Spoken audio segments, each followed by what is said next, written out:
আদম আলাইহিস সালাম যখন দুনিয়াতে ছিলেন তখন আল্লাহর কাছ থেকে ওহী নিয়ে আদম নবীর নিকটে পৌঁছে দিয়েছেন। আদম আলাইহিস সালাম যখন ইন্তেকাল করলেন 1000 বছর বয়স শেষ হওয়ার পর আরেকজন নবী দুনিয়াতে এলেন নূহ নবী। তো সেই ওহী আল্লাহর কাছ থেকে নিয়ে নূহ নবীর কাছে উনি পৌঁছে দেওয়ার দায়িত্বভার পালন করলেন। ওনার ওফাতের পর একবার থেকে সব নবীকে ধরে নেন, মুসা নবী, দাউদ নবী, জাকারিয়া নবী, আমাদের হযরত ঈসা আলাইহিস সালাম পর্যন্ত উনি ওহীর বাহক। ওহী নিয়ে আসছিলেন, ওনারা শেষ হয়ে গেলেন, গত হয়ে গেলেন। ওনাদেরকে বাদ দিয়ে শেষ নবী আমাদের পয়গম্বর নবী মুহাম্মদ সাল্লাল্লাহু তাআলা আলাইহি ওয়াসাল্লাম। তো আল্লাহর কাছ থেকে ওহী নিয়ে আমাদের নবীর কাছে পৌঁছে দিতেন। এখন আপনারা বলেন যে ওহী অবতীর্ণ হওয়ার যে দরজা ছিল সেই দরজাটা ওপেন আছে না ক্লোজ হয়ে গেছে? খোলা আছে না বন্ধ হয়ে গেছে? ওহী আল্লাহর তরফ থেকে কোনো ওহী অবতীর্ণ হচ্ছে কি? ওহী অবতীর্ণ হতো যদি দুনিয়াতে কোনো নবী বাহ্যিকে বহল তবিয়তে থাকতেন। তাহলে কোনো নবী বা রাসূল দুনিয়াতে নাই, তার মানেই ওহী অবতীর্ণ হওয়ার দরজা বন্ধ। তাহলে জিবরিল ফেরেশতা যে কাজটা করতেন, জিবরিল ফেরেশতা যে কাজটা করতেন সেই ডিপার্টমেন্ট বন্ধ হয়ে গেল। তার মানে জিবরিল ফেরেশতার হাতে এখন কি কোনো কর্ম আছে না নাই? এখন কি উনি কিছু করছেন না বসে আছেন না অবসর নিয়েছেন? উনি তো মরে যাননি, জিন্দা আছেন। তো অবসর তো নেননি, রিটায়ার তো হননি। আর এই 4 দিন আগেকার 26,000 মাস্টারদের মতন চাকরি বাতিলও হয়নি, তার কারণ ঘুষ ঘাস দিয়ে চাকরি পায়নি। আল্লাহ নির্বাচিত করে ওকে সার্ভিস দিয়েছিল। জিবরিল ফেরেশতার সে ওহী বহে আনার দায়িত্বটা ক্লোজ হয়ে গেছে। আপনারা নিশ্চয় দেখছেন, দুটো জায়গা আপনাদেরকে দেখাবো। এইটা কি বলছে, আলীনগরের ভিতর দিয়ে চুড়িওয়ালা মোড়, কোন দিকে? এদিকে না কোন দিকে? এদিকে তো মানে দিক সেদিক হতে পারে। তো চুড়িওয়ালা মোড় হয়ে কালিয়াচক যাব, রেল লাইন পার হতে হবে। তাহলে রেল লাইন ওপর দিয়ে না ভিতর দিয়ে? ওপর দিয়ে। এটা দিয়ে আমি রাজনগর মডেলের পাঁজর দিয়ে, ওইটা দিয়েও রেল লাইন পার হব, ভিতর দিয়ে না ওপর দিয়ে? ভিতর দিয়ে না? তাহলে এটা হলো ওপরে আর ওটা হলো ভিতরে। এই ওপরে যে লাইনটা পার হচ্ছি আমরা, ওপর দিয়ে যে লাইনটা আমরা পার হচ্ছি সেই জায়গায় এটা লম্বা খুঁটির মতন টিনের বা লোহার তৈরি আছে না নাই? ওইটা নামাবার জন্য উঠাবার জন্য কোনো লোক সার্ভিস করছে না করে না? করছে। একজন বা দুজন 8 ঘন্টা করে ডিউটি, যেই আসবে 8 ঘন্টা ডিউটি করবে, 8 ঘন্টা কমপ্লিট তুমি চলে যাও, আর একজন আসবে। তাহলে যারাই সেখানে বা ওই ডিপার্টমেন্টে নিয়োগ হয়ে আছেন সার্ভিস প্রাপ্ত হিসাবে, ইনকেস কোনোদিন যদি ওই জায়গাতেও আন্ডারগ্রাউন্ড আন্ডারলাইন যদি রেল লাইনের ভিতর ওই কলেজ মোড়ের মতন রাস্তা হয়ে যায়, তাহলে যারা এখন গেট নামাচ্ছে আর উঠাচ্ছে ওদের কি দরকার হবে? দরকার হবে না। তাহলে ওদের দরকার হলো না, তার মানে ওখানকার ডিউটি শেষ, কিন্তু ওদের চাকরি কি বাদ চলে যাবে? বুঝতে পারছেন না? পারেন না? ওদের ওই জায়গার ডিউটি শেষ। কেন? ওপর দিয়ে রাস্তা ছিল তাই ডিউটি ছিল, নিচে দিয়ে রাস্তা হয়ে গেছে, ডিউটি আর নেই। কিন্তু যারা সার্ভিস করছিল তাদের চাকরি বাদ হবে না।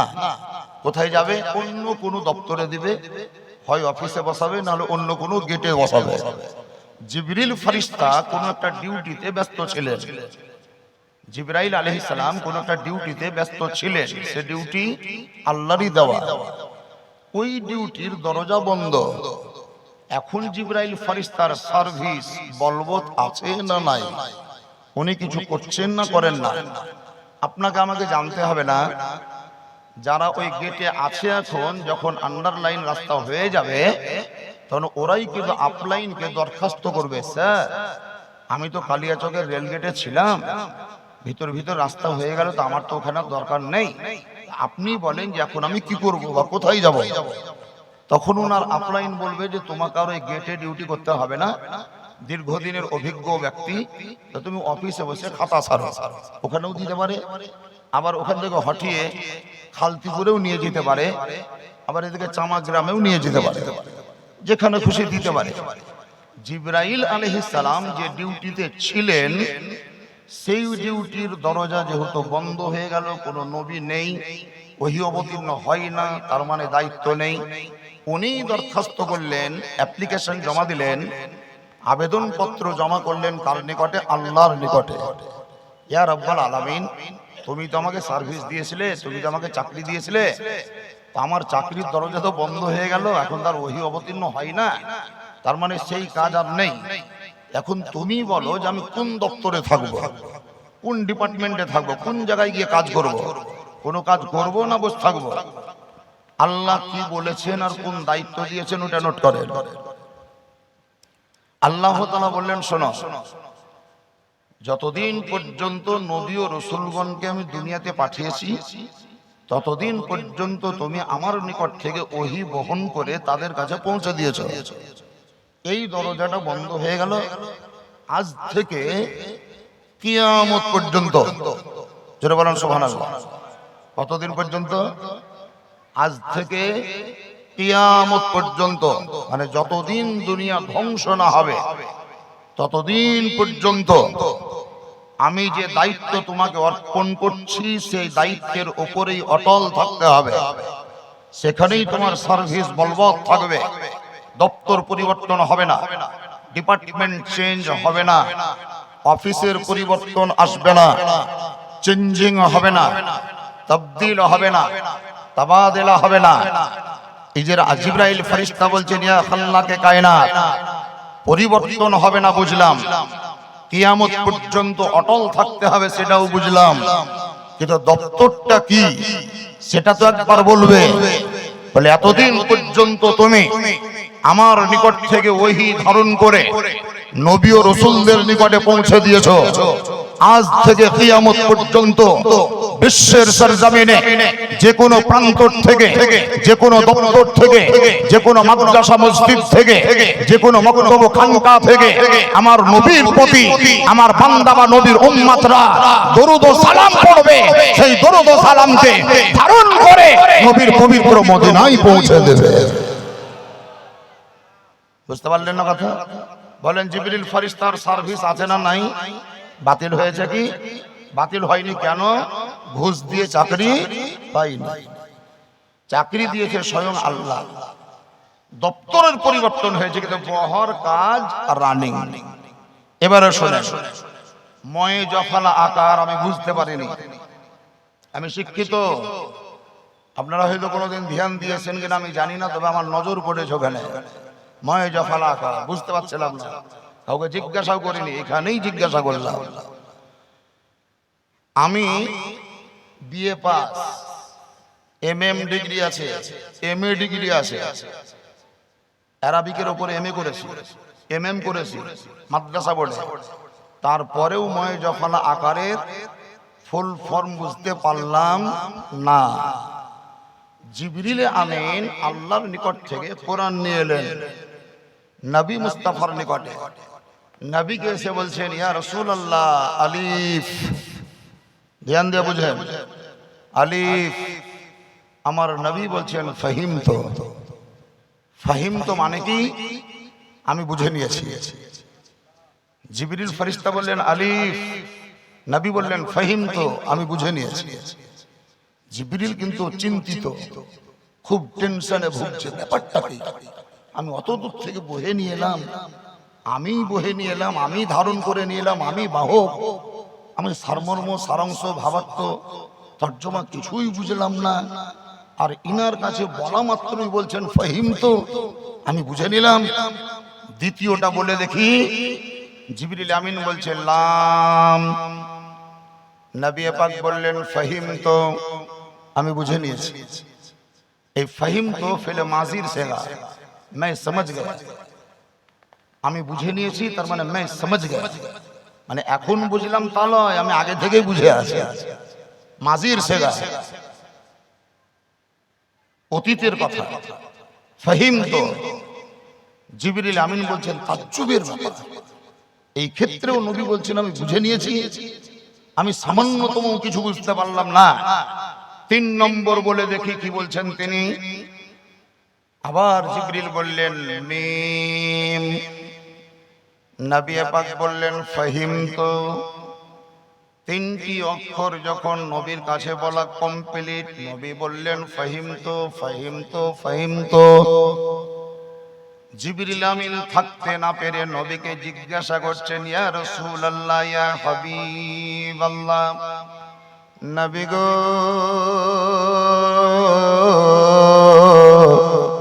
কিছু মনে নেবেন না, দুঃখ করবেন না, আফসোস করবেন না, আমি আমার মনটাকে পরিষ্কার করার জন্য, জড়তা দূর করার জন্য আমি নিজে স্বতঃস্ফূর্তভাবে আপনাকে জিজ্ঞাসা করছি। আলিফ লাম মিম 3টি অক্ষর আল্লাহর কাছ থেকে নিয়ে এলাম, আমি কিছুই বুঝতে পারলাম না, কিন্তু আপনি স্বতঃস্ফূর্ত ভাবে বললেন বুঝে নিলাম, বুঝে নিলাম। এটাই আমি বুঝতে পারলাম না, আপনি কি করে বুঝলেন? আল্লাহর নবী আকা মুস্তাফা বলেছিলেন, ধ্যান দেন, আল্লাহর নবী আকা মুস্তাফা বলেছিলেন জিবরাইল একজন বন্ধু, অন্য বন্ধু, দুইজন বন্ধু, ফ্রেন্ড। ইংরেজিতে ফ্রেন্ড বলে, বাংলায় বন্ধু বলে, উর্দু বা ফার্সিতে দোস্ত বলে। তবে দোস্ত ভাষাটা উঠে গেল, বন্ধুটাও উঠে গেল, ফ্রেন্ডটা চালু হলো। তো ফ্রেন্ড আগে হয়তো ছেলেদের মধ্যে ছিল, বয়ফ্রেন্ড থেকে আবার কি হলো, যারা তো বয়ফ্রেন্ড, গার্লফ্রেন্ড, ও গার্লফ্রেন্ড। একটা সাবালিকা মেয়ে এই সুলতানগঞ্জ কলেজে পড়ে, দুপুর বেলায় বাড়ি ঢুকলো তো একটা বেটা ছেলে আর সাথে ঢুকলো। ঘরের ভিতরে ছেলেটা বসে আছে, মেয়েটা গিয়ে পানি দিচ্ছে, বিস্কুট দিল, খেজুর দিল, সব দিচ্ছে। ওর মা কিন্তু আগিয়ে আগিয়ে দিচ্ছে। ওর বাপ ফলমূলের ব্যবসা করতো কালিয়াচকে, বাড়ি এসে দেখছে তো আমার বিটি কিছু বহাবহি করছে, জিজ্ঞাসা করছে ঘরের ভিতরে ছেলেটা কে রে? তো মেয়েটা বলছে আব্বা এটা আমার বয়ফ্রেন্ড। বাপেরও আপত্তি নাই, মায়েরও কোনো ক্লেম নাই। এই বয়ফ্রেন্ড যে মেয়ে বাহির থেকে বহে বাড়ির ঘরের ভিতরে ভরে দিতে পারে, বাপেরও যদি আপত্তি না থাকে, মায়েরও যদি কোনো ক্লেম অভিযোগ না থাকে, আপনারাই বলুন সেই পরিবারের মেয়ে ঠিক থাকবে না পদস্খলন ঘটবে? জোরে বলেন, ঠিক থাকবে না অ্যাক্সিডেন্ট হবে? হ্যাঁ, অসম্ভব, অসম্ভব, ইম্পসিবল, নামুমকিন, হতেই পারে না। এবার আপনারা বলবেন যে আমার মেয়ে খুব সৎ মেয়ে, আমার মেয়ে খুব ভদ্র মেয়ে, আমার মেয়েকে সবাই চিনতে পারেন, আমি চিনেছি। তুমি বাপ হয়ে কত চিনেছো এটা আমি বুঝলাম, যে আমার গরিব ঘরের মেয়েটা, গরিব ঘরের মেয়েটা কোন ছেলেকে সঙ্গে করে বাড়িতে এনে ভরা তো দূরের কথা, কাউরির গাছের পড়া আম পর্যন্ত বাড়িতে ভরে না। আর তোমার বিটি বয়ফ্রেন্ড ভরে দিয়েছে। যদি ভালো বলতে চাও তাহলে গরিব ঘরের মেয়েটা ভালো হতে পারে, তুমি বড় লোক ঘরের তোমার মেয়ে ভালো হতে পারে না। আল্লাহর পয়গম্বর হাবিবে কিবলা শাহনশাহ জিওয়াকার মক্কার সরকার মদিনার তাজদার পাপীদের উদ্ধার ইসলাম রবি প্রেমের ছবি নূরুন নবী মামিনার লাল মুরুদুল লাল মক্কার হিলাল আহমদ মুস্তাফা নবী মুহাম্মদুর রাসূলুল্লাহ সাল্লাল্লাহু তাআলা আলাইহি ওয়াসাল্লামের উম্মত হিসাবে মসলা আপনাকে শিখতে হবে, জ্ঞান অর্জন করতে হবে। বয়ফ্রেন্ড বাদ দেন, আমার নবী বলছেন হে জিবরাইল শোনো, জিবরাইল শোনো। কোন জায়গায় আপনারা হয়তো বুঝতে পারবেন না আমার ভাষা, কিন্তু চেষ্টা করছি বুঝাবার। ওইখানে একটা ছেলে আছে আর এখানে একটা ছেলে আছে। ওই ছেলেটা ওখান থেকে একটা আওয়াজ দিয়ে দিল। এই আওয়াজটা দেওয়া মাত্রই 20-25 জন ব্যক্তি বসে থাকলো, মা থাকলো, বোন থাকলো, খালা ফুফু সব থাকলো। ওই খুঁটির কাছে বসে থাকা ছেলেটা ওই আওয়াজ শোনা মাত্রই বেরিয়ে পড়ল। তার মানে কি বুঝলেন? এটা পূর্ব আলোচনা। বুঝতে পারছেন না? পারেন না? এটা পূর্ব সিদ্ধান্ত, পূর্ব আলোচনা। এর পূর্বে কোন জায়গায় ওদের গল্প হয়েছে। মানে ওকে বলেছে যে তোমাকে ডাকতে যাবি, কিন্তু আমার বাপ মা থাকবে, আসতে দিবে না। এই মন্টু শোন, এই রবিউল শোন, এমনি করে ডাকিস না, বাপ মা বুঝে নিবে, যেতে দিবে না, বাধা দিবে। তাহলে কি করে তোকে ডাকবো? ওই পানের দোকানের ঘুলটির কাছে দাঁড়িয়ে এমনি করবি, আমি চলে আসবো। বুঝতে পারলেন না? পারলেন না? তাহলে এটার মানে কি? এই মন্টু শোন, এটাই তো এটার মানে। এই মন্টু শোন, এটা বাক্য, কিন্তু এটা বাক্য কি? এটা বাক্য নয়, কিন্তু এর সারমর্ম বাক্য। এই মন্টু শোন অনেক জায়গায় বাক্য ছাড়া হলেও যে বুঝার সে বুঝে নাই। কোরআন শরীফ আমার নবীর উপরে অবতীর্ণ হয়েছে যেমন জিবরিল ফেরেশতার মাধ্যমে, ঠিক তেমন কোন সময় কোরআন শরীফ অবতীর্ণ হয়েছে জিবরিল ফেরেশতা ছাড়াই। জিবরিল ফেরেশতার দরকারই হয়নি। কোন টাইমে কোরআন অবতীর্ণ হয়েছে নবীর উপরে ঘন্টা বাজার মতন আওয়াজে। পৃথিবীর লোক কেউ বুঝতে পারেনি, কিন্তু আমার নবী বুঝেছে। ওই ছেলেটা হাতের তালি বাজালো, 20 জন লোক বসে থাকলো, বিএ পাস এমএ পাস, কেউ বুঝতে পারেনি। এই ছেলেটা বুঝতে পারা মাত্রই চট করে উঠে চলে গেল। তার মানে বন্ধুর সঙ্গে বন্ধুর পূর্ব আলোচনা ছিল, যার জন্য তালি বাজাটা বুঝতে পারলো। আমার পয়গম্বর বলেন, শোনো, একজন বন্ধুর আওয়াজ দ্বিতীয় বন্ধু ছাড়া অন্য কেউ বুঝতে পারে না।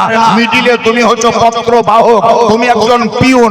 আল্লাহ তাআলা কোরআন দেয়, তুমি বহে আনো, তোমাকে দেয় না, আমাকে দেয়। আল্লাহ হচ্ছে আমার মাহবুব, আমি হচ্ছে আল্লাহর দোস্ত। আল্লাহ কি বলতে চেয়েছে আমি বুঝি, আর আমি কি চাইয়ে এটা আমার আল্লাহ বুঝে। বন্ধুর কথা বন্ধুই বুঝে। ঠিক তেমনি এই প্রেম প্রীতি ভালোবাসা কোন একজন যোগ্য দক্ষ বিজ্ঞ কোন ওলি বা পীরের সঙ্গে যদি কোনো মুরিদের থাকে, তাহলে পীর কি বলছে মুরিদ বুঝবে, মুরিদ কি বলছে পীর বুঝবে। উভয় বুঝবে। সাইডে থাকা লোক ওই হাতের তালি বাজবে, কিছু বুঝতে পারবে না, কিন্তু ওরা নিজেরাই বুঝে নিতে পারবে। কথাটা বুঝাতে পারলাম? ক্লিয়ার হয়ে গেল? পরিষ্কার একদম। আরো একটি কথা আপনাদেরকে পরিষ্কার করে বুঝাচ্ছি। একবার উঁচু আওয়াজে এতক্ষণ ধরে বলেননি, তার কারণ আমি বুঝে নিলাম যে আপনাদেরকে বলতে না বললে বলবেন না, বলতে না বললে বলবেন না। কিন্তু একটা থিওরি দিচ্ছি, থিওরি নয়, সামাজিক। কোন বাচ্চা যদি কান্না করে, দুগ্ধপায়ী বাচ্চা, কোন বাচ্চা যদি কান্না করে, তাহলে দেখবেন ওর মা সব কাজকে বর্জন করেও তার ওই কান্না করা বাচ্চাকে দুধ পান করায়। ঠিক বললাম না ভুল হলো? ঠিক হয়। এটা যেমন বাস্তব, ঠিক তেমন কোন সময়ে তার ব্যতিক্রম দেখবেন। ব্যতিক্রম, বিপরীত। কি বিপরীত? বাচ্চা ঘুমিয়ে আছে, কাঁদে না, ঘুম ভাঙে না, জাগ্রত হয়নি, উঠে বসেনি, পেচ্ছাবও করেনি, কোনো ক্লেম নেই, কোনো অভিযোগ নেই। 1 ঘন্টা 2 ঘন্টা 3 ঘন্টা 4 ঘন্টা ধরে ঘুমিয়ে আছে। মা নিজের কাজে ব্যস্ত ছিল। এই ব্যস্ত থাকতে থাকতে থাকতে থাকতে লম্বা টাইম নিয়ে যখন বাচ্চাটা ঘুমিয়ে থাকবে, তখন দেখবেন মা নিজেই বাচ্চাটাকে উঠিয়ে দুধ পান করাবে। তাহলে দুটো দিক বললাম। একটা দিক হলো বাচ্চা কাঁদলে মা দুধ পান করায়, আবার একটা দিক হলো কোন সময় মা নিজের ইচ্ছাতেই দুধ পান করায়। তাহলে আপনারা সামেইন মানে শ্রোতা, আপনাদেরও দুটো দিক হওয়া উচিত। মৌলভী সাহেবরা যখন বলতে বলবে তখনও বলতে হবে সুবহানাল্লাহ, আর মাঝে মধ্যে নিজের ইচ্ছাতেও বলতে হবে সুবহানাল্লাহ। তাহলে নিজের ইচ্ছাতে বলতে পারবেন না? পারবেন না? তাহলে একবার বলি দেন, আর একবার জোরে বলেন।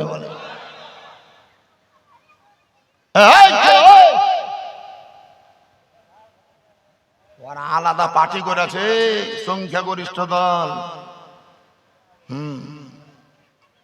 ধ্যান দেন, আমি আপনাদের সম্মুখে উপস্থিত হলাম, আমি বক্তব্য রাখছি। যাই বলি, আপনাদের কাউরির ব্রেনে আছে একজন বলতে পারবেন হাত তুলে যে আমি নিরক্ষর? কেউ বলতে পারবেন? কাউরির সত্তাহুস আছে বলতে পারবেন আমার ক্ষেত্রে যে আমি নিরক্ষর? বলতে পারবেন?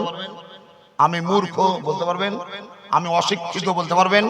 আমি আনপড়, আমি লেখাপড়া জানি না, এই কথা বলার সত্তাহুস রুস্তমনগরে, আলীনগরে, ফাঁসিহির দরবারে, তারপরে এদিকে ঝাকসুটলা, আকসুটলা, চুরিওয়ালা, তারপরে আপনার তালতলা, বেলতলা, ওইদিকে অচিন্তলা, ফচিন্তলা, উথাবাড়ি, মুথাবাড়ি, কাসেমের ডাঙ্গা, কবিরাজ টোলা, যত আছে, কোন গ্রামের লোক যদি এখানে বসে আছে, আমি বক্তব্য রাখছি চেয়ারে বসে, স্টেজে এসে, কাউরির সৎসাহস হবে না আমার মতন মৌলবীকে বলে দেবেন যে আমি নিরক্ষর বা মূর্খ, আনপড় বা অশিক্ষিত, কেউ বলতে পারবে না। তাতে সে যদি আহলে হাদিস হয় তবুও বলবে না, দেওবন্দিও যদি হয় তবুও বলবে না, গায়ের মুকাল্লিদ যদি হয় তবুও বলবে না, হিন্দু যদি হয় তবুও বলবে না, খ্রিস্টান যদি হয় তবুও বলবে না, ইহুদি যদি হয় তবুও বলবে না, নাসারা যদি হয় তবুও বলবে না। তার কারণ সাধারণ জ্ঞান একটা এটাই যে উনি যদি নিরক্ষর হতেন চেয়ারে বসতে পারতেন না, যদি তিনি স্বাক্ষরহীন হতেন তাহলে এই ভাষা বলতে পারতেন না, যদি অশিক্ষিত হতেন তাহলে বক্তা হতে পারতেন না। এটা আপনাকে জ্ঞান দিচ্ছে। আমার ক্ষেত্রে যদি এই জ্ঞান দেয়, আমি শিক্ষিত না হলে বক্তা হতাম না, পড়ালেখা না হলে স্টেজে আসতাম না। আমাদের পয়গম্বর আকা মুস্তাফাকে নিরক্ষর বলা যাবে না, তার কারণ নবী মুস্তাফা শিক্ষিত না হলে সমগ্র জগতের মাস্টার হতে পারত না। আল্লাহু আকবার।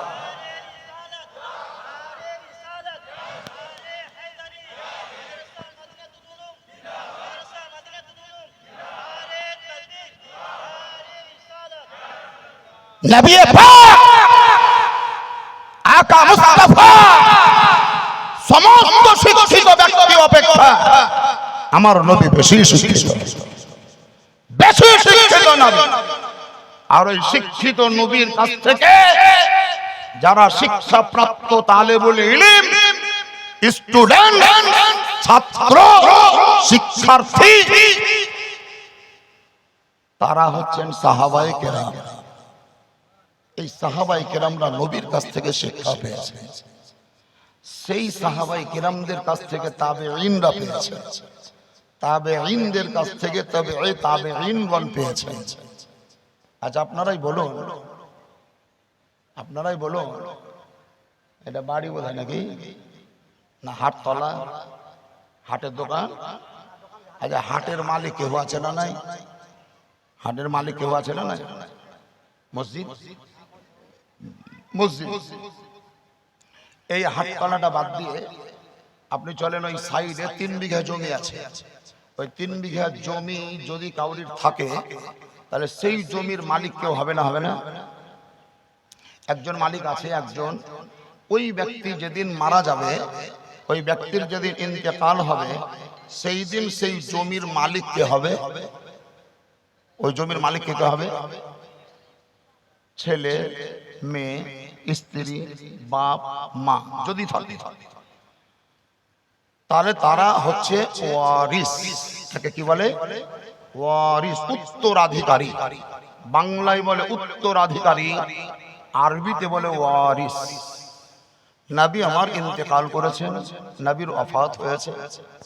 নবীর ওফাত যখন ভাষাটা এলো, কেউ কেউ বলছে নবী মরে গেছে, ইন্তেকাল করেছে। এই জায়গাটাকে একটু বুঝেন, ঈমানটাকে মজবুত করার জন্য আমি বোঝাবার চেষ্টা করছি। মানুষ মরণশীল, এটা গ্যারান্টি। মানুষ মরণশীল, এটা গ্যারান্টি।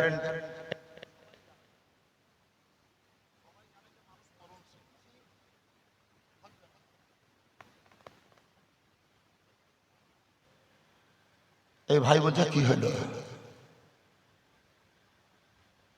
মৌলভী সাহেব উঠে চলে এলো। তার মানে কি, একটু আগে মাইকটা মুড়ে গিয়েছিল, মাইকটা মুড়ে গিয়েছিল, বুঝতে পারলেন না? একটু আগে মাইকটা, জোরে বলেন, মাইকটা মুড়ে গিয়েছিল।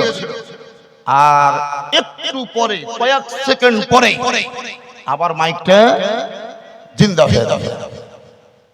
তাহলে মাইকের মৌত আর জীবন আমার হাতে।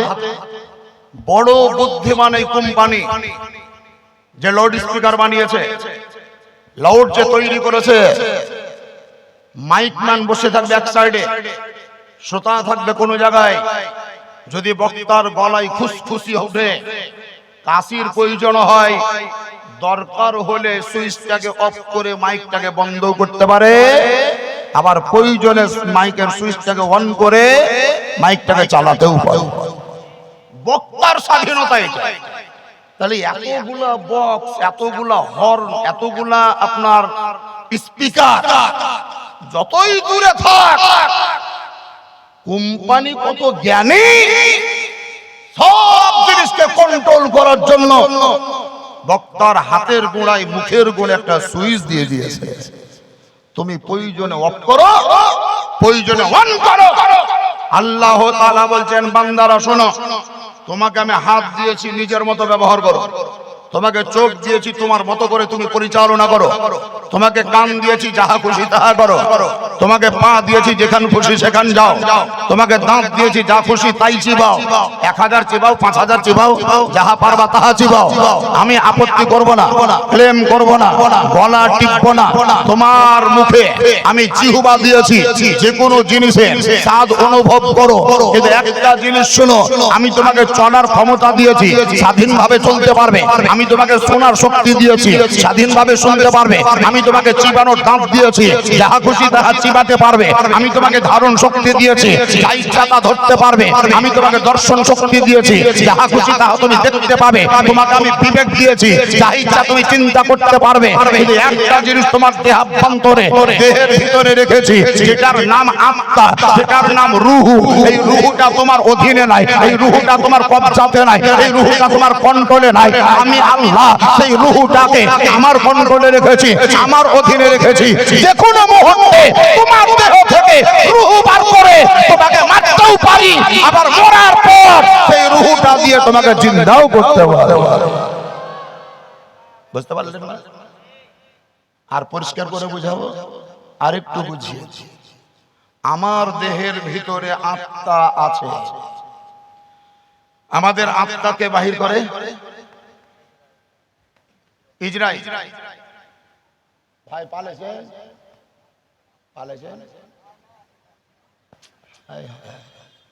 ক্লাস চলছে, ক্লাসরুমে আপনারা বসে আছেন।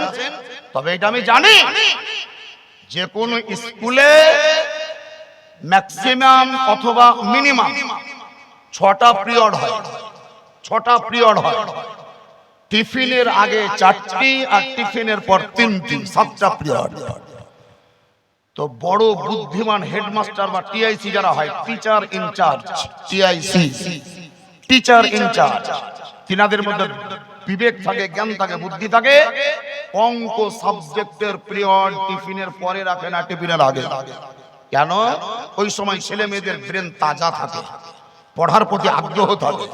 আর শেষ পিরিয়ডে ইতিহাস রাখে, গল্পের বই রাখে, সাহিত্যের ইতিহাস রাখে। পড়লে পড়বি, না পড়লে না পড়বি, পড়লে পড়বি, না পড়লে না পড়বি।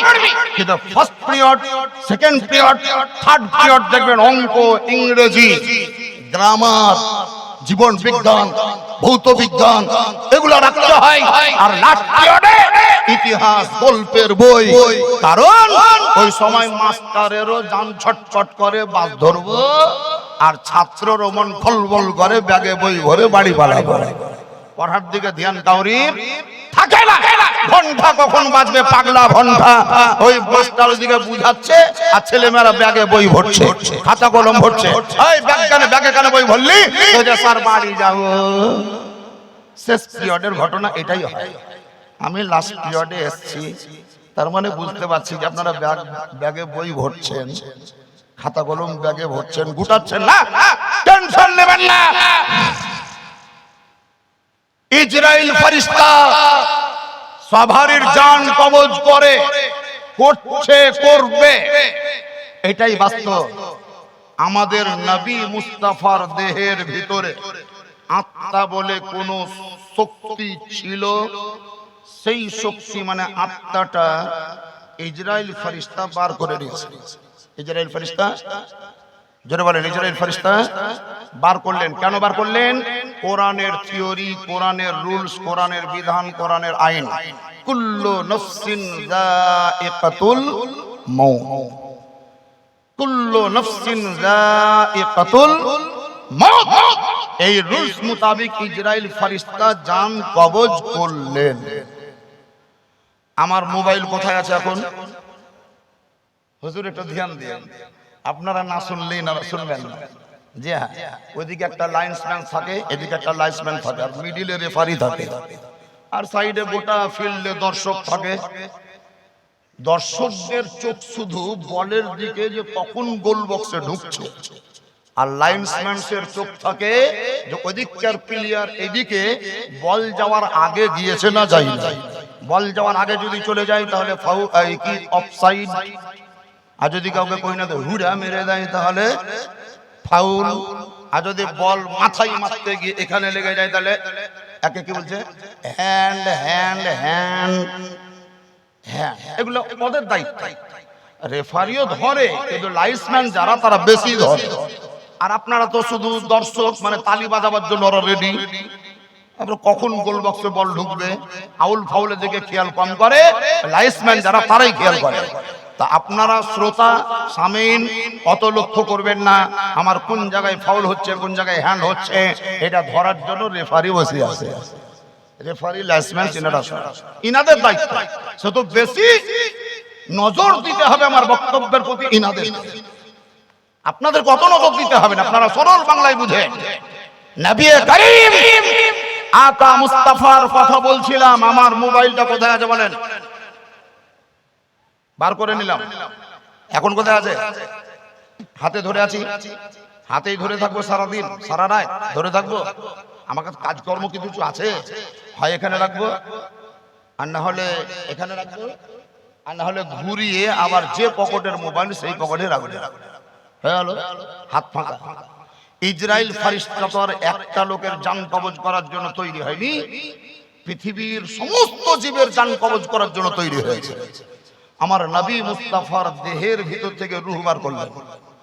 এই নবীর দেহ থেকে বার করা রূহটা এখন বর্তমানে কার হাতে বলছি? কার হাতে? ইসরাইল ফেরেশতার হাতে। জোরে বলেন, কার হাতে? ইসরাইল ফেরেশতার হাতে। এই নবীর দেহ থেকে বার করা রূহটা ইসরাইল ফেরেশতার হাতে। তাহলে হাতেই ধরে থাকবেন না কোথাও রাখবেন?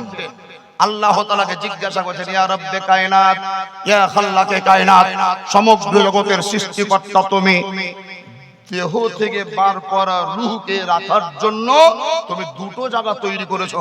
একটা জায়গার নাম হলো ইল্লিন, আর একটা জায়গার নাম হলো সিজ্জিন। কাউরির রূহকে ইল্লিনে রাখি, কাউরির রূহকে সিজ্জিনে রাখি। কিন্তু আজকে এমন একজন ব্যক্তির রূহকে বার করেছি যার ওসিলাতে তুমি সমস্ত জগৎ তৈরি করেছো। চাঁদের রোশনিতে রোশনি দান করেছো, সূর্যকে সৃষ্টি করেছো, আসমানকে বানিয়েছো, জমিনকে বানিয়েছো, চন্দ্রকে বানিয়েছো, সূর্যকে বানিয়েছো, জমিনকে বানিয়েছো, লৌহ কলমকে বানিয়েছো, আপনার মরুলতা, মরুভূমি, মরুলতা, গাছপালা, ভূচর খেচর, আকাশ চর, মানব দানব, জিন ইনসান ফেরেশতা সমস্ত কিছুকে বানিয়েছো। সেই নবী মুস্তাফার রূহকে বার করে আমি হাতে ধরে আছি। তুমি বলো ইল্লিনে রাখবো না সিজ্জিনে? আল্লাহ রাব্বে কায়নাত বলে ইল্লিনেও রাখা চলবে না, সিজ্জিনে তো চলবেই না। নবীর রূহকে রাখার জন্য তিন নম্বরের কোন জায়গা আমি তৈরি করিনি। যেহেতু ইসরাইল যে দেহ থেকে পার করেছো, ওই রূহটা ওই দেহের ভিতরেই দিয়ে দাও। আল্লাহু আকবার।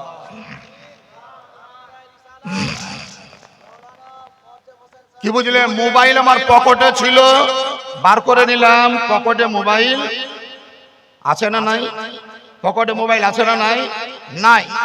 এই মোবাইলটা আবার পকেটে ভরে দিলাম, আপনারা বলেন আছে না নাই? ক্ষণিকের জন্য সাময়িক ভাবে আমকে নিয়ে এক সেকেন্ডকে নিয়ে এক মুহূর্তের জন্য নবীর দেহ থেকে রূহ বার করা হয়েছে। যে মুহূর্তের জন্য বার করা হয়েছে সেই মুহূর্তে নবীর দেহ রূহহীন, ওই মুহূর্তে মরা। আবার রূহকে যখন দেহে দিয়ে দেওয়া হলো তখন নবীর দেহ মরা না জিন্দা? জোরে বলেন মরা না জিন্দা? আরো উঁচু আওয়াজে বলেন মরা না জিন্দা?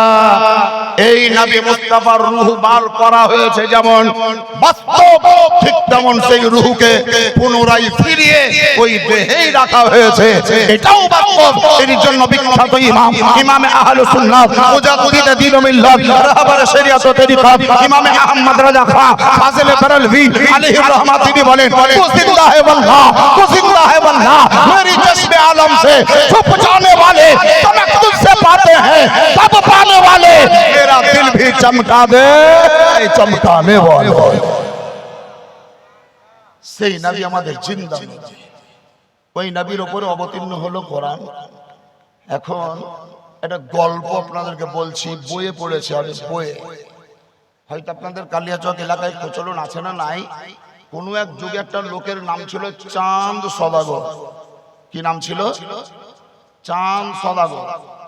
আর ওই চাঁদ সদাগরের স্ত্রীর নাম হলো মনসা, নাই সনকা। সনকা। এই জায়গাতে একটু কথা বলে দিই আপনাদেরকে। কিছুদিন পূর্বে হিন্দু ভাইদের একটা পরব গেল, হোলি। হোলি হয়েছে না হয়নি? এই হোলিতে মুসলমানদের যেন কোনো ক্ষয়ক্ষতি না হয় তার জন্য জায়গায় জায়গায় মসজিদে তিরপল টাঙতে হয়েছে না হয়নি? মসজিদকে হেফাজত রাখার জন্য তিরপল টাঙিয়েছে। তার মানে ওরাই প্রমাণ করছে যে আমরা কত অত্যাচারী। মসজিদের পাঁজর দিয়ে যাব তো মসজিদ সুরক্ষিত থাকবে না, তার জন্য তিরপল দিয়ে ঢাকো। আপনারা বলেন, আমরা কিছুদিন পূর্বে গোটা ভারতবর্ষের 41 কোটি মুসলমান ঈদের নামাজ জামাতের সহিত পড়লাম না? পড়লাম না? এই ঈদের নামাজ পড়তে যেতে আর আসতে কোনো মন্দিরের ক্ষতি হবে এই সম্ভাবনায় কোন মন্দিরের গায়ে আমরা তিরপল টাঙিয়েছি? কোন পর্দা দিয়েছি? পর্দা দিইনি। আর কোন মুসলমান কোন হিন্দু ভাইদের মন্দিরের সামনে আমরা নারাই তাকবীরের ধ্বনি উচ্চারণ করেছি? আমাদের আসা যাওয়ার জন্য পথ অবরোধ করতে হয়েছে, সেনা লেগেছে, প্রশাসন লেগেছে, কোনো কিছু লাগেনি। তার মানে বোঝা যাচ্ছে গোটা বিশ্বের মানব জাতিকে একটাই শিক্ষা দিচ্ছে। এই শিক্ষাটা হচ্ছে কি শিক্ষা? যেটা হচ্ছে শান্তির ধর্ম। শান্তির ধর্ম, শান্তির ধর্ম। নিজের পথে চলে, কাউরির পথে বাধা দেয় না, নিজের পথে চলে, কাউকে আঘাত করে না, নিজের পথে চলে, কাউকে কষ্ট দেয় না, নিজের পথে চলে, কাউকে তাকলিফ দেয় না। যে সত্তার ধর্মের দ্বারাই বিশ্বের বুকে শান্তি প্রতিষ্ঠিত হয়েছে সেই ধর্মটির নাম একটাই নাম, ধর্মটির নাম হলো ইসলাম। ওই ইসলাম ধর্মে আপনারা দীক্ষিত, শিক্ষিত। ওই ইসলাম ধর্মে যারা শিক্ষিত তাদেরকে বলা হয় মুসলমান। মুসলমান, মুসলমান। আমরা মুসলমান হিসাবে আমাদের যিনি শিক্ষাগুরু তিনি হচ্ছেন নবী দো জাহান সরওয়ারে কাউন মাকা আহমদ মুস্তাফা নবী মুহাম্মদুর রাসূলুল্লাহ সাল্লাল্লাহু তাআলা আলাইহি ওয়াসাল্লাম। তিনি বলেছেন, তুমি পারলে কাউরির উপকার করিও, অন্যথায় কাউরির ক্ষতি করিও না। এটা কার শিক্ষা? নবীর শিক্ষা। নবীর কি শিক্ষা জানেন? ব্যাগ কিছুদিন আগে দেখতাম সিপিএম দের আমলে কাপড়ের ব্যাগ, চাপচা ফিতা, পাঞ্জাবি আর ধুতি পরতার এত দূর পর্যন্ত ঝুলতো কাপড়ের ব্যাগ। নেতাদের কমরেড, ওদেরকে বলা হতো কমরেড। হ্যাঁ, কমরেড। ওদের এখান পর্যন্ত ব্যাগটা ঝুলতো। তো ঠিক ওই টাইপেরই ব্যাগ এক ভদ্রলোক, সাধু, হিন্দু ভাইদের সাধু, পুজো পাবন করে বেড়ায়, গলায় পোঁচা, পোঁচা মানে সুতো, ওই সুতোর আবার বগলের ভিতর দিয়ে ভরা। আর ইতিহাস আমি জানি কোন জায়গা থেকে শুরু হয়েছে সুতো বাঁধা। আর এই বাহুর নিচে গেল কেন, বগলের নিচে ঢুকলো কেন, আর ওদের গলায় সুতা বাঁধলো কেন, বাঁধলো কে, কোন কারণে, সেই ইতিহাস বলি, জায়গায় জায়গায় বলি, সব জায়গায় বলি না। নোট করেন, একজন সাধু কাউরির বাড়িতে বা দোকানে বা মাকানে পুজো করার জন্য যাচ্ছে, হিন্দু পরিবারের, হিন্দু সমাজের হিন্দু ভাইয়েরা, মায়েরা, বোনেরা, খালা, পিসি, মাসিরা সবাই কিন্তু তাকে ওই এলাকার সাধু বাবা বলে জানে। যেতে যেতে যেতে যেতে কোনো একটা পথ, ধ্যান দেন, ভালোভাবে ধ্যান দেন, কোনো একটা পথ, সেই পথের মিডিলে ফ্যান ঘুরায় না, দরকার না, পথের মিডিলে এরকম মোটা একটা পাথর পড়ে আছে। পাথর, এই পাথরটা পড়ে থাকা দেখে সাধু দাঁড়িয়ে গেছে। ফার্স্ট মর্নিং, সকাল বেলায়, আলাস সাবাহ, সকাল সকাল দাঁড়িয়ে আছে। হিন্দু ভাইরা বিছানা বর্জন করে, বিছানা ত্যাগ করে, বিছানা ছেড়ে মুখ হাত ধোয়ার জন্য, নিজের প্রয়োজন মেটাবার জন্য সবাই বাড়ি থেকে বেরিয়ে আসছে। ওই সাধুকে দাঁড়িয়ে থাকা দেখে একটা, দুটো, তিনটা, চারটা, পাঁচটা করতে করতে 20 থেকে 25-30 জন লোক দাঁড়িয়ে গিয়েছে। ওরাও তাজ্জুব ব্যাপার যে দাঁড়িয়ে কেন, কেউ কাউকে কথা বলা বলি নেই, একদম সাইলেন্ট, চুপচাপ, নীরব। লাস্ট পর্যন্ত কোন একজন ব্যক্তি জিজ্ঞাসা করছেন, সাধু বাবা, স্যার, মহারাজা, আপনি এখানে দাঁড়িয়ে কি করছেন, কোথায় যাবেন? আমি পার্শ্ববর্তী গ্রামে একটা পুজো আছে, তাই দিতে যাব। তো আপনি পথ চলা বন্ধ করে স্টপেজ বানিয়ে এখানে স্ট্যান্ড করে দাঁড়িয়ে কেন আছেন, কি করছেন এখানে আপনি? উনি বলছেন যে আমি একটা গবেষণা করছি। কি করছেন উনি? গবেষণা করছে, মানে আমি চিন্তা করছি। কি চিন্তা করলেন? চিন্তা তো করছেন দীর্ঘ সময় ধরে, চিন্তা করে সারমর্ম কি হলো, ফয়সালা কি হলো, আপনার বিবেক কি বলছে? তখন সেই সাধুর বক্তব্য যে আমার জ্ঞান বলছে, বিবেক বলছে, মস্তিষ্ক বলছে, সামাজিকতা বলছে, সোশ্যোলজি বলছে যে আজকে সকাল বেলায় এই রাস্তা দিয়ে কোনো মুসলমান হেঁটে যায়নি। এখন ক্লিয়ার বুঝতে পারলেন না বোধহয়? বলছে আমার বিবেক বলছে, জ্ঞান বলছে, আমার শিক্ষা বলছে, দীক্ষা বলছে যে সকাল হবার পর থেকে এখন পর্যন্ত এই পথ দিয়ে বা এই রাস্তা দিয়ে কোনো মুসলমান হেঁটে যায়নি।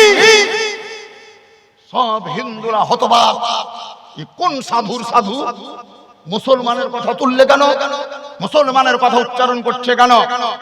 রেগেও গিয়েছে, কেউ কেউ শান্ত মেজাজে জিজ্ঞাসাও করছে, পায়ের রেখা বুঝে আপনি দেখলেন?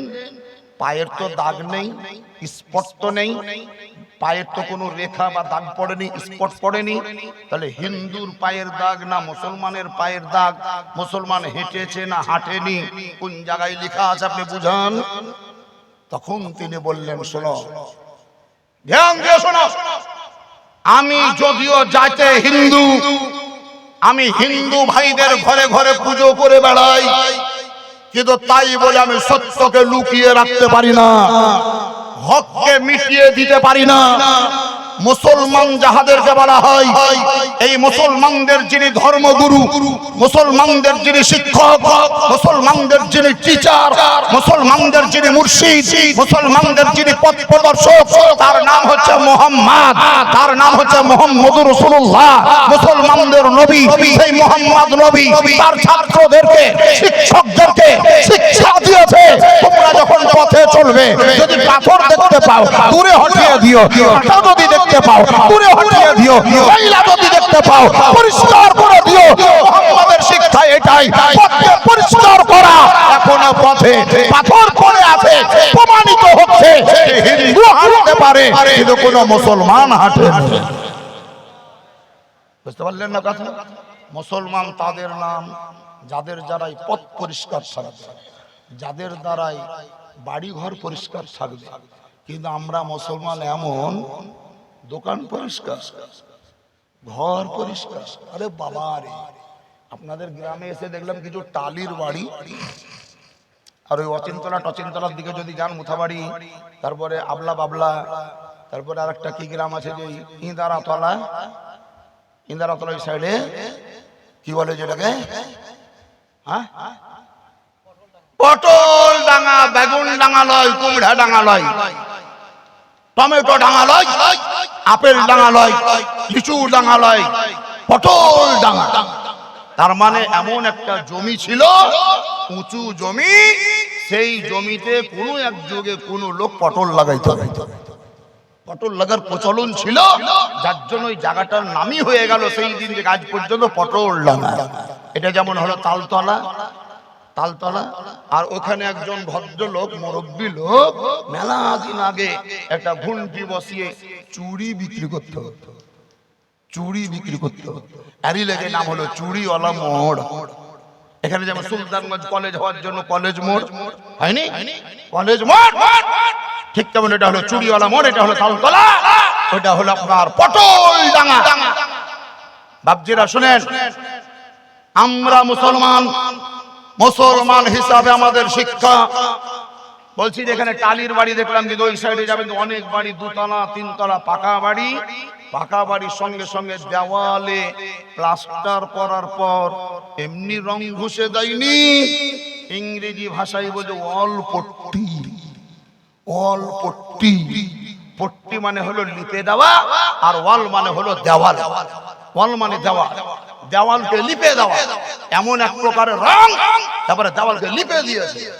হাত বুলেছে তো সসর করে নেমে যাচ্ছে, হাই রে চিকন। মাঝে মধ্যে সাফ পানি দিয়ে আবার পরিষ্কার করা হচ্ছে, তাই না? পরিষ্কার করা হচ্ছে। সুবহানাল্লাহ। বাড়ির দেওয়ালকে আপনি ওয়াল পট্টি দিয়ে পরিষ্কার করলেন, বাড়ির আয়নাকে আপনি ঝাড়ু দিয়ে পরিষ্কার করলেন, দোকানটাকে গজওয়াশ করলেন, আপনার দেহটাকে সাবুন মেখে খুব পরিষ্কার করলেন, শ্যাম্পু দিয়ে চুল পয়টাকে ফড়ফড়া করলেন, কিন্তু আপনার ভিতরকার অন্তরে যে ময়লা ছিল সে ময়লাকেই রেখে দিলেন। আধার কার্ডের পরিবর্তন হলো, আপনার কে বলছে ভোটার কার্ডের পরিবর্তন হলো, আপনার এনআরসির ভয়ে দলিলের পরিবর্তন হলো, পাসপোর্টের পরিবর্তন হলো, আধার কার্ডের পরিবর্তন হলো, কিন্তু দুঃখের বিষয় আমাদের মুসলমানদের চরিত্রের পরিবর্তন হলো না, ক্যারেক্টারের পরিবর্তন হলো না, ব্যবহারের পরিবর্তন হলো না। কেউ বলে money loss, nothing loss, body loss, something loss, character loss, everything loss, all loss. কাউরি যদি টাকা হারিয়ে যায় বুঝে নিও কিছু হারায়নি, কাউরি যদি শরীর দুর্বল হয় জেনে নিও কিছু নষ্ট হয়েছে, আর কাউরির যদি চরিত্র ডাল হয়ে যায়, দাগ ধাব্বা লেগে যায়, তাহলে বুঝে নিও সব নষ্ট হয়ে গেছে। চরিত্র হচ্ছে আপনার মেন, ব্যবহার হলো আপনার মেন, ক্যারেক্টার হলো আপনার মেন। আপনি পীরের মুরিদ, আমি 100% মানি, আপনি মুসলমান, এটা আমি মানি, কিন্তু আপনার চরিত্র কেমন আমি তখন মুরিদ বলে দেখব না। আপনি মানুষ হিসাবে আপনার চলন কেমন ওটা দেখবেন, মানুষ হিসাবে আপনার কথাবার্তা কেমন সেটা দেখবেন। আপনি মুরিদ হয়েছেন না হননি ওটা পরে, বরং কিছু কিছু মুরিদদের চাল চলন দেখে মুরিদের বদনাম কম হয়েছে, পীরের বদনাম বেশি হয়েছে। রাগ করছেন আমার কথা শুনে? কোন কোন মুরিদের চালচলন দেখে ওই মুরিদের বদনাম কম আর পীরের বদনাম বেশি। দেখবেন আপনাদের এই গ্রামে যদি কোনো ছেলে কিংবা মেয়ে কোন একটা প্রাইভেট মাস্টারের কাছে পড়েছে, আর অন্য একটা প্রাইভেট মাস্টারের কাছে কেউ যদি পড়েছে, ওই মাস্টারের কাছে পড়া ছাত্র 15টা ছিল, তার মধ্যে 14টাই পাস, একটা ফেল।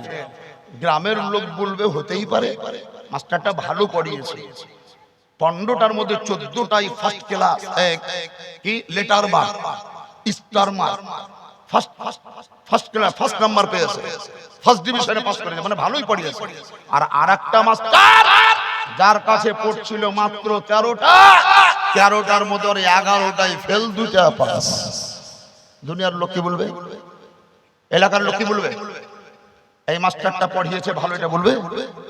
তাহলে যারা পরীক্ষা দিল ওদের বদনাম পরে, মাস্টারের বদনাম আগে। বা আমি মাওলানা, আমি যে ছেলেটাকে পড়াচ্ছি আমি শিক্ষা দেব 5 ওয়াক্তের নামাজ ফরজ, রোজা রাখা ফরজ, মিথ্যা কথা বলা চলবে না, বাপ মার অশ্রদ্ধা করা চলবে না।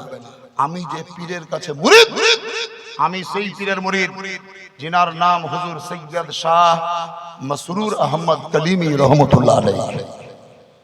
আপনাদের কালিয়াচক এলাকায় বহুত বাগান আছে, লিচুর বাগান, আমের বাগান।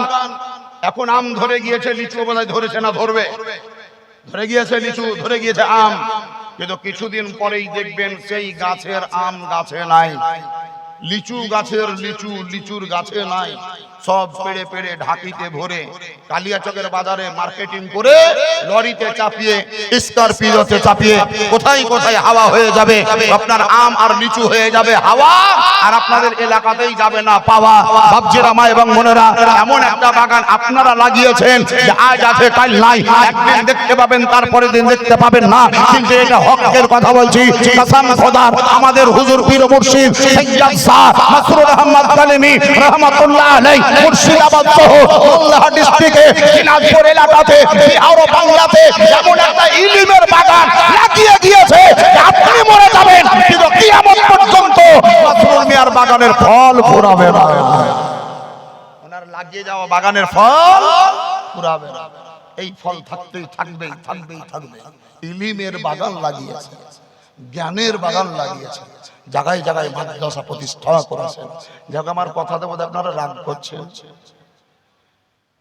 আমার কথা থেকেও দুঃখ পাচ্ছেন না, কিন্তু একটা থিওরি বলে যাচ্ছি।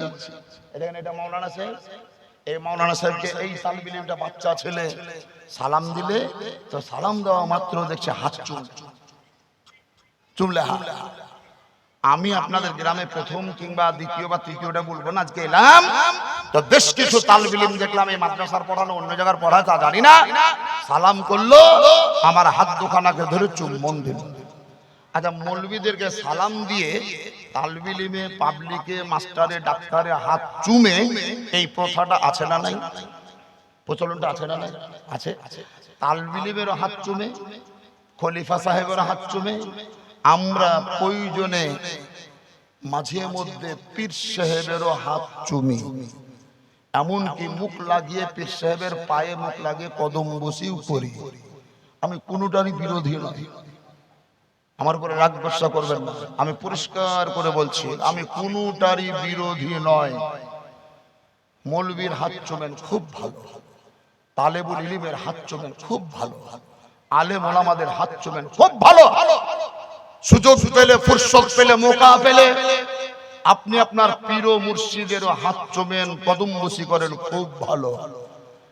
কিন্তু তারপরেও বলবো, যদি সুযোগ পান, যদি মুহূর্ত পান, যদি আপনি সত্যিকারেই সেই পজিশনে পৌঁছাতে চান, তাহলে আপনি আপনার নিজের বাড়িতে আপনার মায়ের হাত চুমা অভ্যাস করেন, আপনার বাপের হাত চুমা অভ্যাস করেন, বাপের হাত চুমা, মায়ের হাত চুমেন। তার কারণ আমাদের নবী আকা মুস্তাফা আহমদ মুস্তাফা নবী মুহাম্মদুর রাসূলুল্লাহ সাল্লাল্লাহু তাআলা আলাইহি ওয়াসাল্লাম বলেছেন, তুমি যদি ফজরের নামাজের পর তোমার মা যেই ঘরে ঘুমিয়ে আছে সেই ঘরের দরজায় যদি দাঁড়িয়ে যাও আর মাকে যদি সালাম প্রদান করো, তোমার মা যদি ঘুম থেকে উঠে হাসি মুখে হাস্যবদনে তোমার সালামের উত্তর দিয়ে দেয়, তোমার দিকে একবার যদি তাকাই আর তুমি যদি তোমার মায়ের চেহারার দিকে দৃষ্টিপাত করো, আমার নবী বলেন কবুল হওয়া একটা মকবুল হজের নেকি পাওয়া যায়। মায়ের হাতে যদি চুম্বন দাও, মায়ের যদি পায়ে মুখ লাগিয়ে কদম বসি করো, তো নবী বলে যে জান্নাতের দরজায় চুম্বন দেওয়া হবে। সুবহানাল্লাহ বলবেন, আর একটু জোরে বলে দেন সুবহানাল্লাহ। বাবাজিরা, সেই নবী আমাদেরকে শিক্ষা দিয়েছেন। হ্যাঁ, তো যেটা বলছিলাম, চাঁদ সওদাগর আর স্ত্রীর নাম সনকা। চাঁদ সওদাগরের বেটা মেলা কয়টা? 6টা না 7টা। মনসা বলে একজন দেবতা ছিল ওদের সেই যুগে, মনসা, খারাপ সেন্সে নিয়েন না, মনসার পূজা এই চাঁদ সওদাগর করেন, যার জন্য আর বেটারা মরতে শুরু হলো। মরতে মরতে মরতে মরতে একটা বেটা থাকলো, বেটাটার নাম হলো লক্ষিন্দর। বিয়ে দেওয়া হলো একটি মেয়ের সঙ্গে, নাম হলো বেহুলা। এই লক্ষিন্দরের সঙ্গে বেহুলার বিয়ে হলো। সনকার বক্তব্য চাঁদ সওদাগরকে বলছে, দেখেন আপনি আমার স্বামী, আমি আপনার স্ত্রী, আপনি তো দেখছেন যে আমার সব বেটা কয়টা মরেই গেল আর একটাই বেটা লক্ষিন্দর বেঁচে আছে, আপনি কোন কৌশলে মনসার পুজোটা দেন, নাহলে এই বেটাটা আমার বাঁচবে না। মনসার পুজো দেন, নাহলে এটা বাঁচবে না। সেই দিন গৌরব করে চাঁদ সওদাগর বলেছিল, শোন তুই একজন মহিলা মানুষ, কি বুঝিস? আমি বেটা ছেলে, আমি মাস্টার, আমি রাজা। আজকে রাত্রিতে আমার বেটা বউ যে ঘরে থাকবে, সেই ঘরটা পাকা ঘর নয়, মাটির ঘর নয়, টালির ছাউনি নয়, কি বলছে গড়িয়েছি লোহার ঘর কাল রাত্রি লাগি, সে ঘরে রহিবে পুত্র লোক রবে জাগি। গড়িয়েছি লোহার ঘর কাল রাত্রি লাগি, সে ঘরে রহিবে পুত্র লোক রবে জাগি। প্রহরে প্রহরে দেবে প্রহরী পাহারা, পশিবে কি সাধ্য কেহ থাকিতে তাহারা। লোহার ঘর তৈরি করেছি, ওই ঘরে থাকবে ছিদ্র বিদ্র নাই। এই লোহার ঘর যে মিস্ত্রি তৈরি করেছিল, সেই মিস্ত্রির নাম হলো বিশ্বকর্মা। সেই যুগ থেকে, সেই কাল থেকে ওই লোহার পূজা হয়, কিন্তু পুজোটার নামকরণ করা হলো বিশ্বকর্মা। অ্যাকচুয়ালি এটা লোহার পূজা নয়, ওই মিস্ত্রির পূজা। মিস্ত্রির পূজা বড় আফসোস লাগে। কোন মুসলমান যদি লোহা লাক্করের দোকান দিয়েছে, তো যে ওরা পূজা করছে, আমি মুনাজাত করব, ফাতিহা করব, এরকম আছে না নাই এলাকায়? নাই বোধহয়। ট্রাক্টর আছে, ট্রাক্টর আছে, তো বিশ্বকর্মা পূজার দিন দেখছেন ট্রাক্টরকে ধুয়ে মুছে পরিষ্কার করছে। ওই বিশ্বকর্মার দিনে, যেই দিন হিন্দু ভাইরা লোহা লাক্করের পূজা করে, সেই দিন আপনার পূজা তো করা চলবে না, চলবে না। ওইটাকে ফলো করে, উদ্দেশ্য করে, আপনার যদি ধান ভাঙা মিল থাকে, আপনার সরিষাকে পিষে তেল বাহির করার মিল থাকে, অথবা হার্ডওয়্যারসের দোকান থাকে, কিংবা ট্রাক্টর থাকে, অথবা আপনার টাটা সুমো থাকে, সেই দিনটাকে ফলো করে ওই দিনে পুজো তো পুজো, কোরআন শরীফের আয়াত পড়ে ফাতিহা পর্যন্ত করা চলবে না। ফাতিহা পর্যন্ত চলবে না। কেন জানেন? আপনার নিয়তটাই খারাপ, নিয়তটা নোংরা।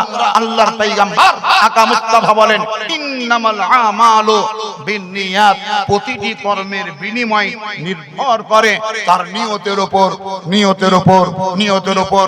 যেইসি করনি ওইসি ভরনি, আপনার নিয়ত যেমন ফল তেমন। আমি শেষ কথা, লাস্ট কথা আপনাদেরকে শুনিয়ে বক্তব্যের সমাপ্তি বা আপনার ঘোষণা করব বলে ইচ্ছা পোষণ করেছি। তার আগে উঁচু আওয়াজ একবার বলে দিন, ইয়া রাসূলুল্লাহ। সাজিয়া জগৎ গুরু, এই যে বাবুল ইসলামের গজল শুনলেন তো সুবহানাল্লাহ, ওদের গলার আওয়াজ আবার খনখনা, টনটনা, জালি ফনফনা, আর আমার গলার আওয়াজ হলো বুড়া খতখতে। টনটনা লয়, খনখনা লয়, খাতাক খাতাক করছে। তো আওয়াজ যেমন হবে হোক না, শুধু বাক্যগুলো একটু কম্পেয়ার করবেন, বাক্যগুলোর প্রতি একটু ধ্যান দিবেন, আর এই গজলটি বা নাতে রাসূল এটা শ্রবণ করবেন। আরো একবার বলে দিন, ইয়া রাসূলুল্লাহ। সাজিয়া জগৎ গুরু মা আমিনার ঘরেতে, কে এলো রে মোর বুকে। কি বললাম? সাজিয়া জগৎ গুরু। 360 খোদার যদি থাকতো কোন ধর্ম, খোদাই খোদাই দ্বন্দ্ব লেগে বন্ধ হতো কর্ম। কি খোদার মর্ম, কি খোদার মর্ম, মানুষকে বুঝাতে কে এলো রে মোর বুকে। সাজিয়া জগৎ গুরু খোদার পথ দেখাতে কে এলো রে মোর বুকে। সুবহানাল্লাহ বলা যাবে না? আচ্ছা, আপনারা রোজার মাসে তারাবি করেকাত করেছেন? একজনে বলছে আমার ওযু ভাঙে না, আমার ওযু ভাঙে না, ওযু ভাঙে না, ওযু ভাঙে না। আর একজন আর চিন্তা করছে যে ওর অজু ভাঙে না, কি ব্যাপার অজু ভাঙে না করে তসবিহ পড়ছে। তো যে তুমি পায়খানা করো না, করি, পেচ্ছাপ করো না, করি, বাত কর্ম হয় না, হয়, ঘুমাও না, ঘুমাই, তারপরেও তুমি বলছো যে আমার অজু ভাঙে না। কেন? তো অজু করি না, তার লাগে ভাঙে না। ঠিকই বলছো, যে অজু করবে না তার ভাঙার কোনো প্রশ্ন থাকবে না, ও তো করেই না। তা আপনাদের হিসাব জানা আছে না, না একটু যাচাই করি। তারাবির নামাজ কয় রাকাত পড়েছেন? এবার হয়তো কেউ বলবে নামাজই পড়ি না, তো কয় রাকাত কি বলবো? কয় রাকাত কি বলবো? মুসলমানদের জন্য বড় আফসোসের বিষয়, 20 রাকাত তারাবির উপরে অনেক ক্লেম চলছে, অভিযোগ চলছে, শিকায়ত চলছে, দাবাও চলছে, প্রেসার চলছে, হামলা বা আক্রমণ চলছে। 20 রাকাত তারাবি নেই, 8 রাকাত তারাবি, 8 রাকাত তারাবি, 8 রাকাত তারাবি। সহিহ হাদিস খুব বাঁক ঝেড়ে বেড়াচ্ছে, কিন্তু সহিহ হাদিস থেকে 8 রাকাত তারাবির কোনো দলিল এর পূর্বেও কেউ দিতে পারেনি, আজকেও পারে না, কিয়ামত হয়ে যাবে দলিল দিতে পারবে না। তবে দ্বিতীয় খলিফা হযরতে ওমর ফারুক, প্রথম খলিফা হযরতে আবু বকর সিদ্দিক, তৃতীয় খলিফা হযরতে উসমান গনি রাদিয়াল্লাহু তাআলা আন, ইনারা 20 রাকাত তারাবির নামাজ পড়েছেন জামাতের সহিত হযরতে উসমান গনি রাদিয়াল্লাহু তাআলা আন একজন ইমাম নিয়োগ করে 20 রাকাত তারাবি পড়ার নির্দেশ দিয়েছেন। সুবহানাল্লাহ বলবেন না? আরো জোরে বলেন সুবহানাল্লাহ। 20 রাকাত তারাবির পিছনে যেমন উক্তি আছে, দলিল আছে, ঠিক তেমন যুক্তিটাও নোট করে রাখুন। বলেন ফজরের সময় ফরজ নামাজ কয় রাকাত? 2 যোগ করবে। যোহরের সময় ফরজ নামাজ কয় রাকাত? তাহলে 2 আর 4 কত? আসরের সময় ফরজ নামাজ কয় রাকাত? 6 আর 4 10। মাগরিবের সময় ফরজ নামাজ কত হলো? 13। এশার সময় ফরজ নামাজ 4, 13 আর 4 17। এশার টাইমেই ফরজ নামাজের পর 3 রাকাত ওয়াজিব নামাজ। ফরজের পরের স্থান হচ্ছে ওয়াজিবে। এই ওয়াজিব রাকাতের সংখ্যা কত? 17 আর 3 কত? 20। চ্যালেঞ্জ করেন, সকাল থেকে সন্ধ্যা মানে রাত্রি পর্যন্ত এই যে 12 ঘন্টার মধ্যে বা 24 ঘন্টার মধ্যে যে নামাজ পড়ছো, ফরজ এবং ওয়াজিব মিলিয়ে রাকাত সংখ্যা 20তেই ঠেকলো। আরো একটা ধাপ চলে, ফজরের সময় সুন্নত নামাজ কয় রাকাত? যোহরের সময় সুন্নাত নামাজ কয় রাকাত? কত? 6 আর 2 কত হলো? 8। মাগরিবের সময় সুন্নাত নামাজ কয় রাকাত? তাহলে কত হলো? 8 আর 2 10। এশার সময় সুন্নাত নামাজ কয় রাকাত? 2 রাকাত। ফরজ নামাজের পরে 2 রাকাত, তাহলে কত হলো টোটাল? 12 হলো। 12 রাকাত সুন্নাত নামাজ, নোট করবেন। 12 রাকাত সুন্নাত নামাজ 5 ওয়াক্তের নামাজে এই 12 রাকাত সুন্নাত নামাজকে সুন্নাতে মুআক্কাদা বলে। সুন্নাতে মুআক্কাদা বলে। আরেকটা সুন্নাতের ভাগ আছে যেটাকে সুন্নাতে গায়র মুআক্কাদা বলে। নফলের পর্যায়ে সেই সুন্নাতটি বলছে আসরের টাইমে ফরজ নামাজের আগে যদি টাইম পাও তাহলে 4 রাকাত সুন্নাত পড়ো। তাহলে আসরের টাইমে 4 রাকাত, পূর্বে ছিল 12, তাহলে 4 আর 12 কত হলো? 16 রাকাত হলো। এশার টাইমে ফরজ নামাজের জামাত শুরু হওয়ার আগে যদি তোমার হাতে টাইম থাকে গায়ের মুআক্কাদা সুন্নাত নামাজ 4 রাকাত পড়ো, তাহলে ছিল 16, এলো 4, 20 হলো। ফরজ এবং ওয়াজিব মিলিয়ে ঘাট হচ্ছে 20, সুন্নাতে মুআক্কাদার গায়ের মুআক্কাদা দুটোকে যোগ করে ঠিক একই ঘাটে পুজছে, ওই ঘাটটার নাম হলো 20। এই কারণেই রমজান মাসে তারাবির নামাজের সংখ্যাও হলো 20। এ বাবাজিরা, মা এবং বোনেরা, আল্লাহর নবী মুস্তাফা সাল্লাল্লাহু আলাইহি সাল্লামের উপরে যে কোরআন অবতীর্ণ হয়েছে, সেই কোরআন শরীফের মধ্যে আল্লাহ ঘোষণা করেন, ফাসআলু আহলা যিকরি ইন কুনতুম লা তা'লামুন, ইন কুনতুম লা তা'লামুন, তোমরা আলিমদেরকে জিজ্ঞাসা করো যদি তোমার ভিতরে বিদ্যা না থাকে। আলিমদেরকে জিজ্ঞাসা করতে বললেন কে? জোরে বলেন কে? আলেমদের কাছ থেকে জিজ্ঞাসা করতে বললেন কে? আল্লাহ। আল্লাহ বলছেন ফাসআলু, তোমরা জিজ্ঞাসা করো আহলা যিকরি, আলেমদেরকে, ইন কুনতুম লা তা'লামুন, যদি তোমার ভিতরে ইলম না থাকে, যদি তোমার ভিতরে জ্ঞান না থাকে। তাহলে আলেমের ইজ্জত আল্লাহর পবিত্র কোরআন দ্বারা প্রমাণিত হয়েছে না হয়নি? আমি একটু আগে বোঝাচ্ছিলাম 3 বিঘা জমি, ওই জমির মালিক যদি কেউ মরে যায়, তাহলে সেই জমির মালিক মরার পর উত্তরাধিকারী বা ওয়ারিশ হবে, বেটা বেটি স্ত্রী বাপ মা, এরা তার ওয়ারিশ হবে। আমার নবী আকা মুস্তাফা ওয়াফাত করেছেন, ইন্তেকাল করেছেন, জমি রেখে যাননি, বাড়ি রেখে যাননি, সোনা দানা রেখে যাননি, কি রেখে গিয়েছেন? নবী নিজের ইলম রেখে গেছেন, বিদ্যা রেখে গিয়েছেন, শিক্ষা রেখে গিয়েছেন।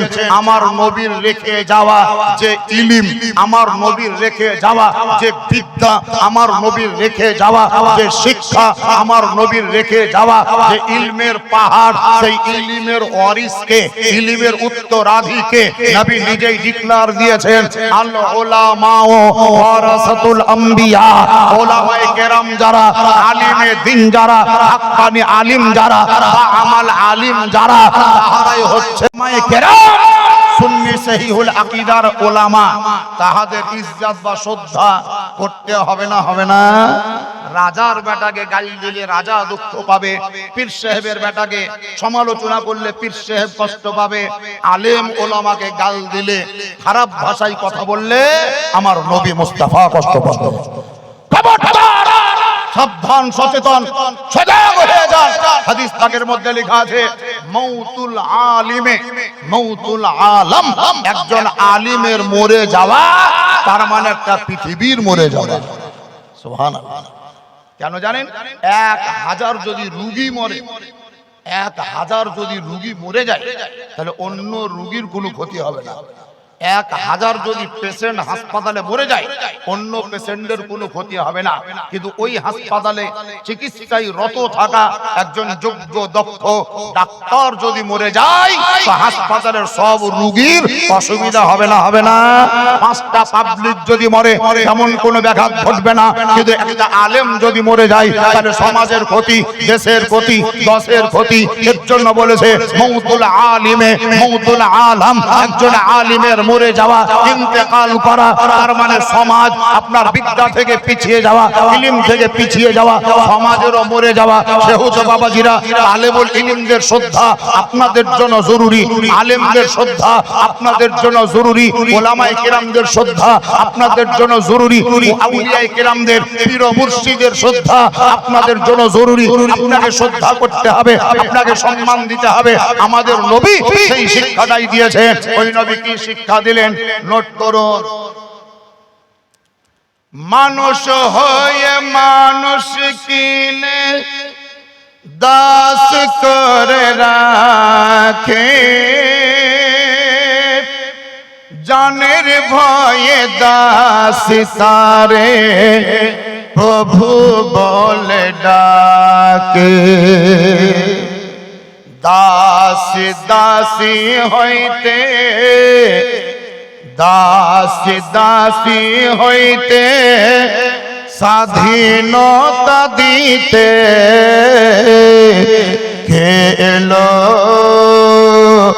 রে মোর